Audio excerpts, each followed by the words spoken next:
కృష్ణా జిల్లా మచిలీపట్నంలో సూర్యాగర్ పథకాన్ని మంత్రి ప్రారంభించారు. ఎస్సీ ఎస్టీ లబ్ధిదారులకు 100%, ఇతర వర్గాలకు 40% సబ్సిడీతో సోలార్ ప్యానెల్స్ ఏర్పాటు చేసుకునే అవకాశాన్ని ప్రభుత్వం కల్పిస్తుందని మంత్రి కొల్లు రవీంద్ర చెప్పారు.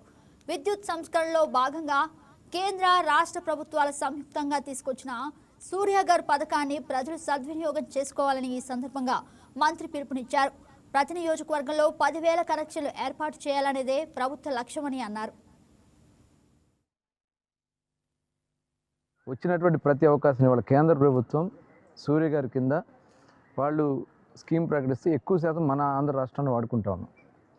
మరి అందులో భాగంగా ఈరోజు మరి ఇక్కడ ఉల్లింగిపాలెం హరిజనవాడలో సోదరుడు విజయ్ ఇంట్లో 2 కిలోవాట్లకు సంబంధించినటువంటి ఆయన యూనిట్ పెట్టుకోవడం జరిగింది. పూర్తిగా ఉచితం. ఏదైతే ఇవాళ ప్రభుత్వం ఎస్సీ ఎస్టీ వర్గాలకి 2 కిలోవాట్ వరకు ఉచితంగా ఇవ్వడానికి అంటే దాదాపు 1,20,000 రూపాయలు అవుతుంది. 1,20,000 కూడా ఉచితంగా మొత్తం ప్రభుత్వం భరించి వాళ్ళకి ఈ సదవకాశాన్ని కల్పిస్తూ ఉన్నారు. దాంతోపాటు వాళ్ళు ఏదైతే ఇంటి మీద పెట్టుకున్నటువంటి ఏరియా కూడా రెంట్ కడతా ఉన్నారు. స్క్వేర్ ఫీట్కి రూపాయి చొప్పున 120 స్క్వేర్ ఫీట్లకి 120 రూపాయలు వాళ్ళకి ఇంకా అదనంగానే వస్తూ ఉంది. అదేవిధంగా మరి ఎవరైతే మనం ఈ 2 కిలోవాట్ పెట్టుకుంటామో 78,000 రూపాయలు సబ్సిడీ ఇస్తారు. అంటే 1,20,000 రూపాయలలో 78,000 రూపాయలు మిగతా వారికి కూడా ఓసీలకు కానీ మిగతా వాళ్ళకి వస్తే బీసీలకు అయితే ఇంకొక 20,000 రూపాయలు అదనంగా 98,000 రూపాయలు దాంట్లో కట్ అయ్యి కేవలం 27,000 రూపాయలు కట్టుకుంటే వాళ్ళకి 2 కిలోవాట్ పెట్టుకునే దానికి అవకాశం వస్తుంది. మరి ఈ అవకాశాన్ని అందరూ కూడా సద్వినియోగం చేసుకోండి. ఇంకా మిగిలిన కరెంట్ ఏదైనా ఉన్నా కూడా గ్రిడ్కి తీసుకుని గ్రిడ్ నుంచి కూడా మనకి అదనంగా డబ్బులు వచ్చేదానికి కూడా అవకాశం ఉంది.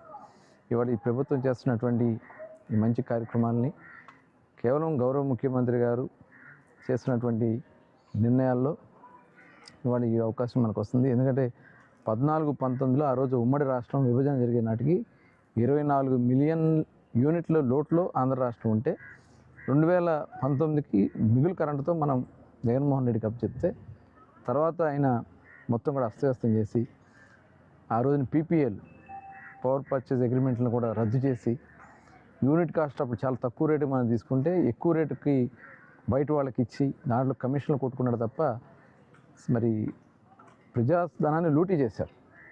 మళ్ళీ ఇప్పుడు మనం ముఖ్యమంత్రి గారు తీసుకున్న నిర్ణయాల వల్ల సోలార్ పవర్ ఇస్తున్నాం, అలాగే విండ్ పవర్ కానీ అలాగే పంపుడు పవర్. ఇప్పుడు ఏదైతే నదుల్లో వచ్చినటువంటి వాటర్ని పగలు ఈ సోలార్ ద్వారా వచ్చే కరెంటుతో ఈ వాటర్ అంతా కూడా ఎత్తైన ప్రదేశాన్ని కొండపైకి లిఫ్ట్ చేసి రాత్రిపూట పీక్ లోడ్లో ఉంటుంది. ఆ టైంలో కూడా మనం ఆ వాటర్ని రివర్స్ పంపింగ్ ద్వారా చేసి దాన్ని విద్యుత్ ప్రొడక్షన్లో తీసుకొస్తున్నాం. ఇవాళ దీనివల్లే గూగుల్ లాంటి సంస్థలు వస్తూ ఉన్నాయంటే ఇవాళ దాదాపు 6 గిగావాట్ ఆల్రెడీ ఇప్పుడు 3 గిగావాట్ గూగుల్కి మిగతా సంస్థలకు 3 గిగావాట్ చేస్తాం. ఇంకో 3 గిగావాట్ పైప్ లైన్లో ఉన్నాయి. ఎందుకంటే భారతదేశం మొత్తం కలిపి ఇప్పుడు ఉన్నది కేవలం 1.5 గిగావాట్ మాత్రమే. 1 గిగావాట్ లోపే, 1.5 కూడా 1 గిగావాట్ లోపే ఉంది. కానీ ఒక ఆంధ్ర రాష్ట్రానికి దగ్గర 6 గిగావాట్కి సంస్థలు ముందుకు వచ్చినాయంటే అది గౌరవ ముఖ్యమంత్రి గారి యొక్క పరిపాలన దక్షతకు ఒక నిదర్శనం. ఇవాళ విద్యుత్ సంస్కరణ చేసినా ఈ రాష్ట్రంలో అభివృద్ధి చేసినా అది కూటమి ప్రభుత్వం జరిగింది. అలాగే ఇవాళ పేద ప్రజలకి ప్రయోజనం చేకూర్చే ఈ సూర్యగారి కార్యక్రమాన్ని అందరూ కూడా సద్వినియోగం చేసుకోవాలని చెప్పి కోరుతూ ఇవాళ మచిలీపట్నంలో ప్రారంభించాం. ఇవాళ దగ్గర ఒక 975 వరకు మరి ముందుకు వచ్చారు. మిగతా వాళ్ళు కూడా ముందుకు వస్తే అందరికీ బిగించిన 100% ఏదైతే ఈ సూర్యగారి కింద ఈ ప్యానల్స్ బిగించడానికి సిద్ధంగా ఉన్నాం. మరి అందరూ కూడా ఈ అవకాశాన్ని సద్వినియోగం చేసుకుని ఫస్ట్ ఫేజ్లో 10,000 కనెక్షన్లకి ఇవాళ గౌరవ ముఖ్యమంత్రి గారు ప్రతి కాన్స్టిట్యున్సీ 10,000 కనెక్షన్లకి అవకాశం ఇచ్చారు. ముందుకు వచ్చిన వాళ్ళు ముందు చేస్తాం. 100% అందరికి కూడా ఈ సోలార్ ప్యానల్స్ బిగించుకునే అవకాశం వస్తుంది. సద్వినియోగం చేసుకోవాల్సిందిగా కోరుతాం.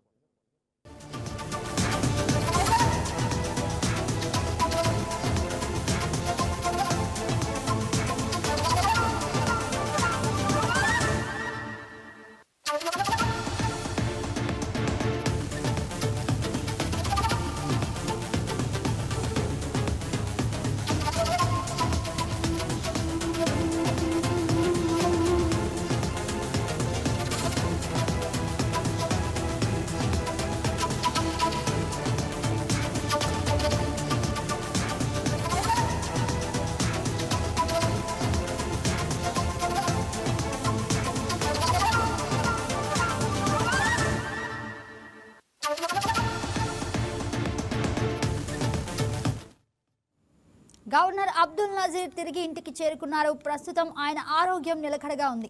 ఉదయం కడుపు నొప్పితో ఆయన తాడేపల్లిలోని మణిపాల్ ఆసుపత్రికి వెళ్లారు. వైద్యులు క్షుణ్ణంగా పరీక్షించి కిడ్నీలో రాళ్లను గుర్తించారు. ఆపరేట్ చేసి స్టోన్స్ ను తొలగించాలని గవర్నర్కు వైద్యులు స్పష్టం చేశారు. అయితే ఇవాళ ముఖ్యమైన కార్యక్రమాలు ఉన్నాయని, మరోసారి వచ్చి చికిత్స చేసుకుంటానని వైద్యులకు తెలిపి గవర్నర్ అనంతరం అక్కడి నుంచి ఇంటికి బయలుదేరారు.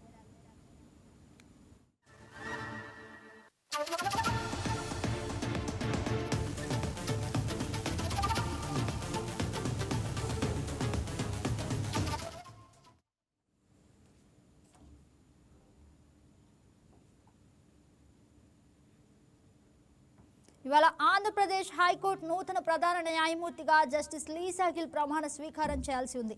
సాధారణంగా గవర్నర్ ఈ ప్రమాణ స్వీకారం చేయించాల్సి ఉంటుంది. ఈ కార్యక్రమానికి ముఖ్యమంత్రి చంద్రబాబు కూడా హాజరు కానున్నారు. మొత్తంగా అస్వస్థత సమాచారంతో అందరిలో ఆందోళన నెలకొన్నప్పటికీ ఆయన ఆరోగ్యంగా లోక్ భవన్కు తిరిగి రావడంతో బిగ్ రిలీఫ్ పొందారు.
రాష్ట్ర వ్యాప్తంగా పెట్రోల్ బంకుల్లో నో స్టాక్ బోర్డులు దర్శనమిస్తున్నాయి. పెట్రోల్, డీజిల్ నిల్వలు తగ్గిపోవడంతో బంకులకు వాహనదారులు బారులు తీరారు.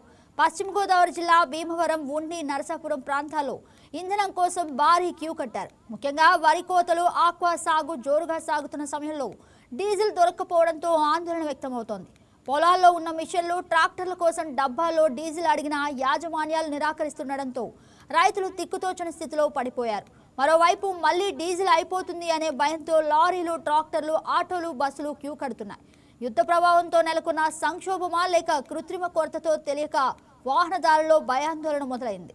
స్పాట్ పేమెంట్ చేసిన బ్యాంకులకే డీజిల్ సరఫరా చేస్తుండటమే జాప్యానికి కారణమని బంకు యజమానులు చెబుతున్నారు.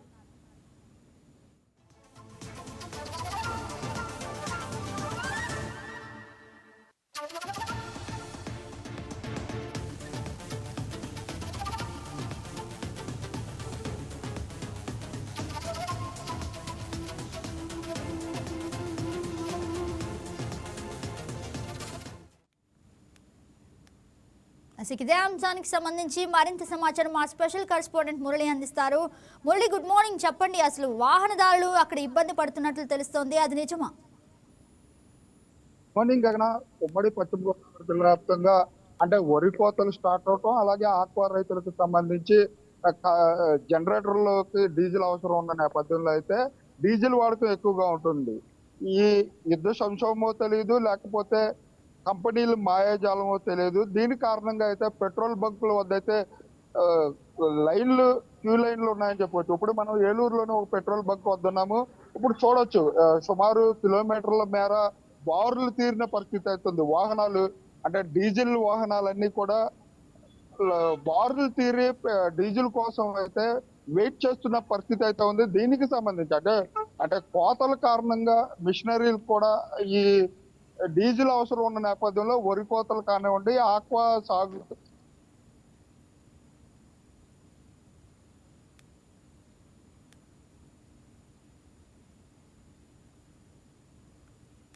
మురళి, ప్రధానంగా దీనికి కారణం ఏంటి? యుద్ధ వాతావరణమా, లేదంటే ఏమైనా అంటే కేవలం నిలుపుదల చేయడానికి ఇలాంటి?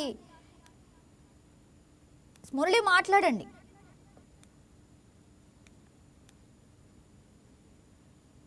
లైన్లు ఉన్నాయని చెప్పుకోవచ్చు. లైవ్ అండి, లైవ్ అయినా అలాగే ముఖ్యంగా ఈ బంకుల్లో అన్నిటిలో కూడా పెట్రోల్ నో స్టాక్ బోర్డులు ఉన్నాయి. అంటే పెట్రోల్ ఉన్న బంకుల వద్ద అయితే లైన్లు కిలోమీటర్ల మేర లైన్లు ఉన్నాయని చెప్పుకోవచ్చు. దీని కారణంగా కృత్రిమ కొరత కారణంగానే ఈ పెట్రోల్ డీజిల్ నో స్టాక్ బోర్డులు, అలాగే పెట్రోల్ డీజిల్ ఉన్న చోట్ల అయితే కస్టమర్లు బారులు తీరుతున్నారని చెప్పుకోవచ్చు. దీనికి సంబంధించి మనతో మాట్లాడడానికి కస్టమర్ ఉన్నారు. చెప్పండి, అసలు ఈ డీజిల్ కొరత పెట్రోల్ అయితే ఫ్రీగా దొరుకుతుంది. డీజిల్ ఈ రోజే కొంచెం ఈ వాహనాలు ఎక్కువగా ఉన్నాయి. అంటే ఈ బంకే దొరుకుతుందా, మిగతా బంకులు దొరుకుతుందా అనేది నాకైతే తెలియదు.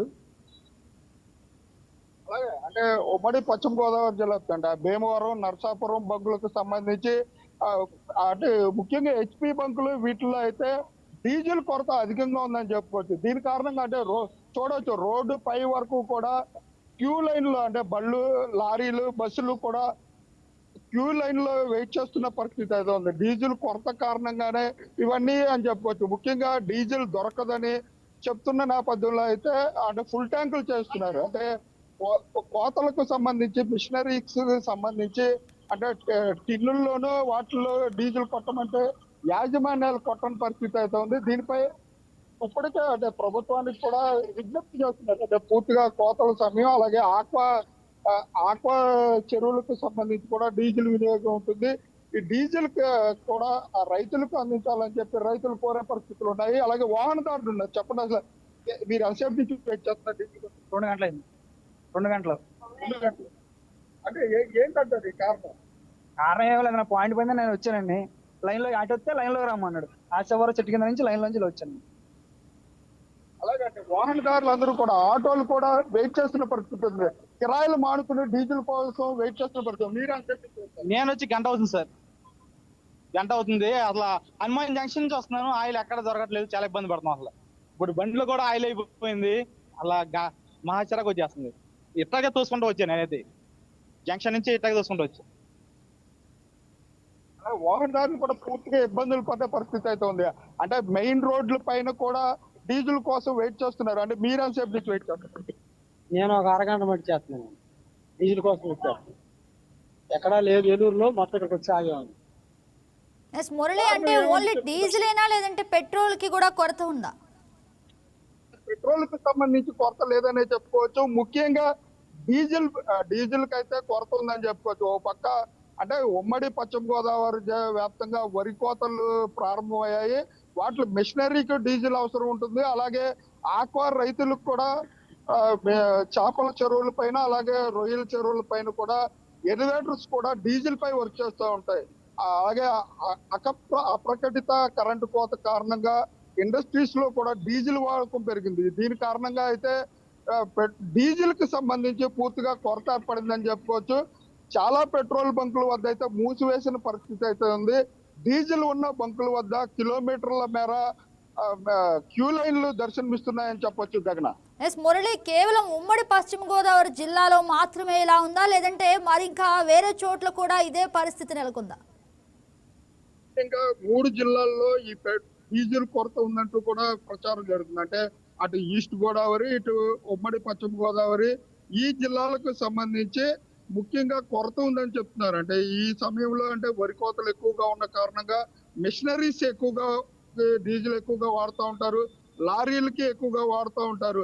అంటే డీజిల్ కొరత వస్తుందని చెప్తున్న నేపథ్యంలో వాడకాన్ని మించి అందరూ కూడా ఫుల్ ట్యాంకులు చేస్తున్న నేపథ్యంలో అయితే ఈ డీజిల్ కొరత ఎక్కువగా ఉందని చెప్పొచ్చు. గగన, Yes, right, Murali. Thank you for the update.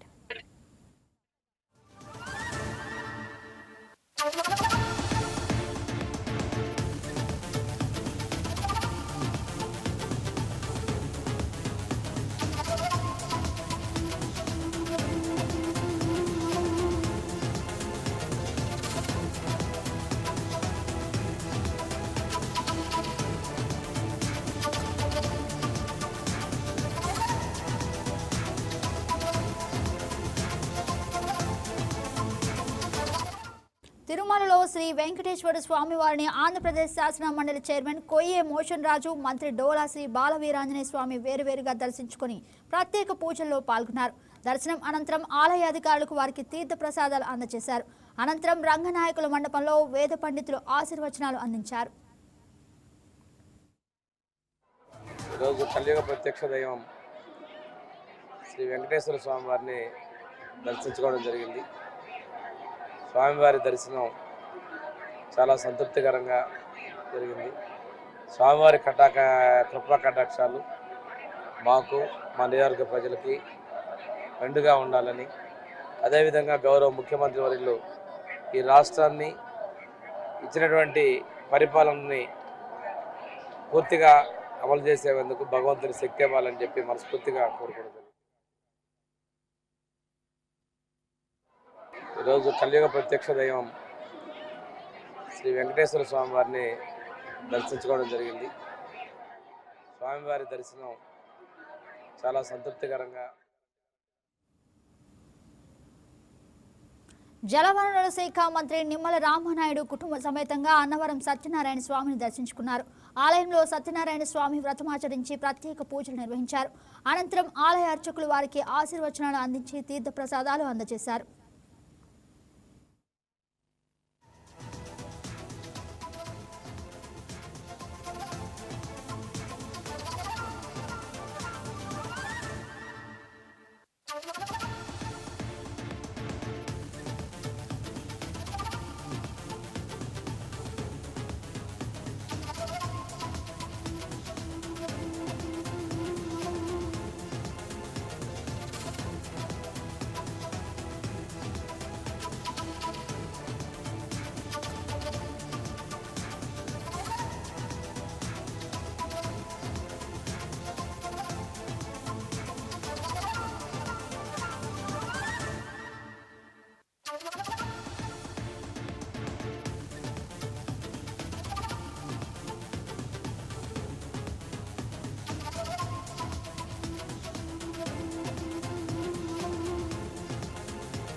Dwaraka తిరుమలలో కొలువుదీరిన శ్రీ వెంకటేశ్వర స్వామివారి వైశాఖ మాస బ్రహ్మోత్సవాలు రేపటి నుంచి ప్రారంభం కానున్నాయి. మే 3వ తేదీతో ఈ బ్రహ్మోత్సవాలు ముగుస్తాయి. 26వ తేదీన స్వామి అమ్మవార్లను వధూవరులుగా అలంకరిస్తారు. 27న అంకురార్పణ ధ్వజారోహణ చేస్తారు. 29వ తేదీన ఎదుర్కోలు ఉత్సవం నిర్వహిస్తారు. ఇక మే 1వ తేదీన స్వామివారి రథోత్సవం నిర్వహించనున్నారు. మే 3వ తేదీన వసంతోత్సవం, చూర్ణోత్సవం, ద్వాదశ కోవెల ప్రదక్షిణలు, పవలింపు సేవలతో స్వామివారి బ్రహ్మోత్సవాలు ముగియనున్నాయి. ఈ బ్రహ్మోత్సవాల సమయంలో స్వామివారి ఆలయంలో నిత్యం జరిగే అర్చిత సేవలు, నిత్య కళ్యాణాలు రద్దు చేశామని ఆలయ ఈవో వేంద్ర త్రినాథరావు తెలిపారు. ఏలూరు జిల్లా ద్వారకా తిరుమలలో చేసిన శ్రీ వెంకటేశ్వర స్వామివారి వైశాఖ మాస శ్రీ కళ్యాణ మహోత్సవం ఈ నెల 26/4/2026 మొదలయ్యి 3/5/2026 కార్యక్రమాలు ముగుస్తాయని, ఈ సందర్భంగా 26వ తారీఖు అంటే 26/4/2026 స్వామివారిని పెళ్లి కుమారుడుగా, అమ్మవారిని పెళ్లి కుమార్తెగా తయారు చేసి ఆ రోజు ఉదయం కార్యక్రమం 7 గంటలకి, ఉదయం 10:30కి జరుగుతుందండి. అలాగే రాత్రి 7 గంటలకు గ్రామోత్సవం. సో ఈ కళ్యాణ కార్యక్రమాలు మొదలవుతున్నాయి. 30వ తారీఖు అంటే 30/6/2026 రాత్రి 8 గంటలకి ఏదైతే తూర్పు రాజగోపురం జనవేటి మండపం ఫేస్ చేసుకుని ప్రత్యేకంగా ఏర్పాటు చేసిన డయాస్లో స్వామివారి కళ్యాణ మహోత్సవం అత్యంత వైభవంగా నిర్వహించడానికి ఏర్పాట్లు జరుగుతున్నాయండి. ఆ కళ్యాణం అయిన తదనంతరం స్వామివారి రక్షింపులు, ముత్యాల తలంబరాలు ఏదైతే మన స్వామివారికి తలంబరాల కింద పోస్తాం అది, అలాగే స్వామివారి నివేదన చేసిన ప్రసాదం ప్రత్యేక కౌంటర్ ద్వారా వచ్చిన భక్తులందరికీ అందించడానికి ఏర్పాట్లు చేయడం జరుగుతుంది. ఆ రోజు ముఖ్యంగా విఐపీస్ గౌరవ మినిస్టర్ గారు వస్తారు. అలాగే లోకల్ ఎమ్మెల్యే గారు, ఎంపీ గారు, చుట్టుపక్కల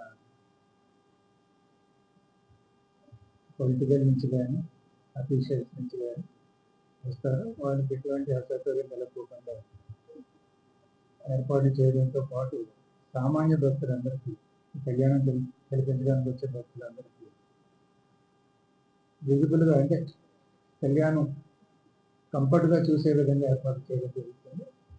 అలాగే కొన్ని ఏరియాల్లో వీడియో వాల్స్ కూడా పెట్టి ఆ రోజు పెళ్ళిళ్ళు ఎక్కువ మంది వస్తారనే ఆలోచన ఉంది కాబట్టి మనకున్న ప్లేస్ ఇంకా ఇల్లు అయిపోయి ఉంటే ఎక్కువ జనాలు వచ్చినప్పుడు కొన్ని ఏరియాలో పెళ్ళిళ్ళు అవుతుంటే అక్కడ కూడా వీడియో బాక్స్ కూడా 4 ఎన్నో మనం తగ్గడానికి ప్రపోజ్ చేయడం జరిగింది.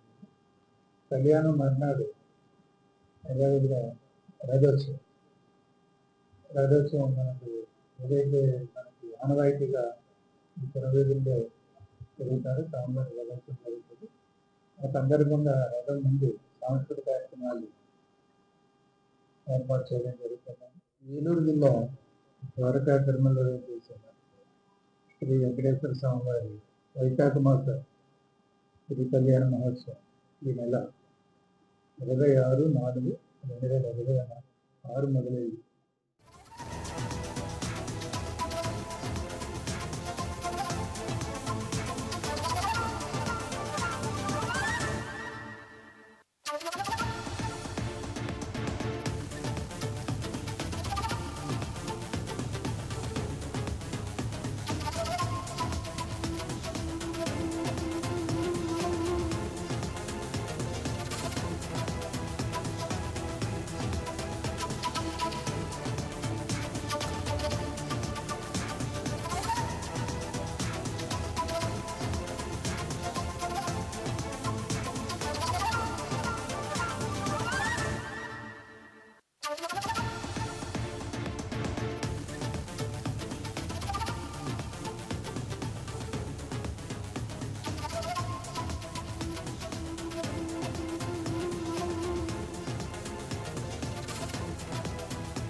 బ్రేకింగ్ న్యూస్ చూస్తున్నాం. వైసీపీ సోషల్ మీడియా మాజీ ఇన్ఛార్జ్ సజ్జల భార్గవ్ రెడ్డి ఎట్టకేలకు పులివెందుల పిఎస్లో విచారణకు హాజరయ్యారు.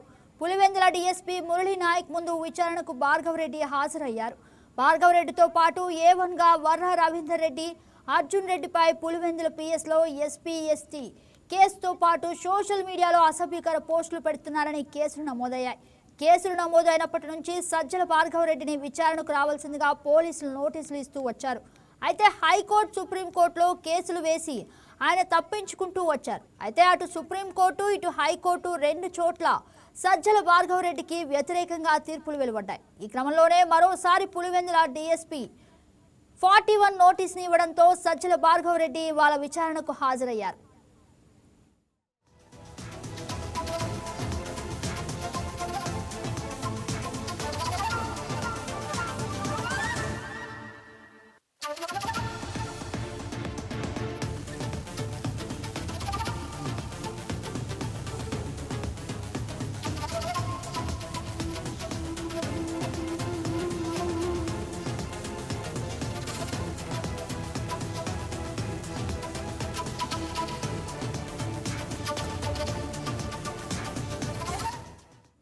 సోషల్ మీడియాలో చంద్రబాబు, లోకేష్, పవన్ పై అసభ్యకర పోస్టులు పెట్టడంపై ప్రశ్నించడంతో తనను కులం పేరుతో దూషించారని భార్గవ్ రెడ్డి, వర్ర రవీందర్ రెడ్డి, అర్జున్ రెడ్డిలపై హరి అనే దళితుడు ఫిర్యాదు చేశారు.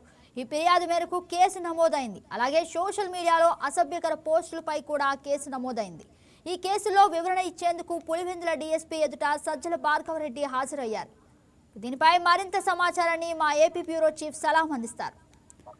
సలాం, చెప్పండి, అసలు ఈ కేసులో సజ్జల భార్గవ్ రెడ్డి పులివెందుల పిఎస్లో హాజరయ్యారు అన్నది ఎంతవరకు వాస్తవం? గుడ్ మార్నింగ్ గగన. ఏదైతే సజ్జల భార్గవ రెడ్డిపై గతంలో కూడా ఏపీ వ్యాప్తంగా అనేక కేసులు నమోదైనటువంటి పరిస్థితి. అయితే ఈ కేసులోనే ఆయన వైసీపీ సోషల్ మీడియా ఇన్ఛార్జ్ గా ఉన్న సమయంలో జరిగిన పరిణామాలకు సంబంధించినవిగా మనం చెప్పుకోవచ్చు.